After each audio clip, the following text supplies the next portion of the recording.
Well, then Elliot Wolf's got some pictures that we don't know about. That's the only thing I could say because the guy's not worth not getting the best coach out there. He's not worth it.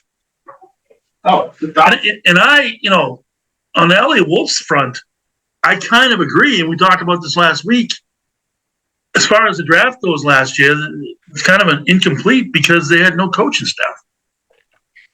And they know that they hit on two of them. They know May is definitely a hit, and they know Milton's a hit at the number 6 pick. But that was the other thing that came up this week, talking about trading Milton. Why would you trade a guy? First of all, your number 1 guy, May. It's you have no controversy. May's number 1, Milton's number 2. But your number 1 guy has been bitten by the concussion bug a little bit. So why would you even a little bit? That's what I'm saying. As I said last week, trust me, this is typical me to overhype. May is not going to be a star. I'm guaranteed. Well, I don't know. He's going to be hurt. If you are getting concussions this young, every other tackle, he's 22. It's over. It's over. Trust me. Trust me. Did you see Milton when that kid? I don't care who it was. They're professional football. I understand. When the kid came off the edge and he was off balance. He was off balance. And then he just looked at him and was like, "Really? Did you see that, please, Dougie?" That was odd. Well, you couldn't see it the way you are. Well, I agree with it too, because I think even before the season started, we were all like Milton for the simple fact that he's one word: an athlete, a dude. He's an absolute freak. Yeah, freak. And the point is, though, like what I was saying, that play alone, you would have had every other quarterback in the NFL would have been flat on their ass. He was standing over there going, laughing at him. Literally laughing at a professional football player who just had an open shot at his ribs. He was off balance. It was off. The guy hit him and collapsed.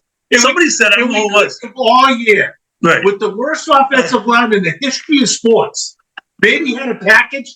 I know. Maybe he is the number 1 physical freak quarterback in the NFL. Even sports radio keep diminishing it. Yeah, I get they play against backups. It doesn't matter. I mean, it doesn't matter. The bottom line is just watch what happens. You still have to hit the target. Right. You still have to avoid the rush. 13 in a row. 13 in a row he had. But just wait, if Brissett played that game, if they put him in, they might have lost. They would have lost. I know. Because there would have been 4 or 5 more sacks. Totally different. He didn't make one bad decision. How many fumbles? None. 0. How many picks? None. 0. I don't care who you play. They're still professional athletes. People drive me crazy. You're not in the top 53 because you're not a pretty damn good football player.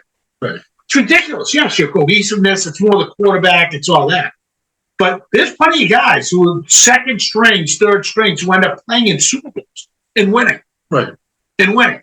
As long as Brady's not hurt or Mahomes isn't hurt. But the bottom line is, if Mahomes doesn't play, Kansas City is done. Right. If Josh Allen doesn't play, Buffalo is done. So that Josh Allen could play with almost every single backup in Buffalo and still be where they are today. So could Mahomes. Right. But there's certain guys you can't not play. But to your point, why would you play? Instead, if you're innovative and you can do it the right team, you can still run everything with both those guys. That's what I mean. They can both run RPO. They can both do counter boot. They can both.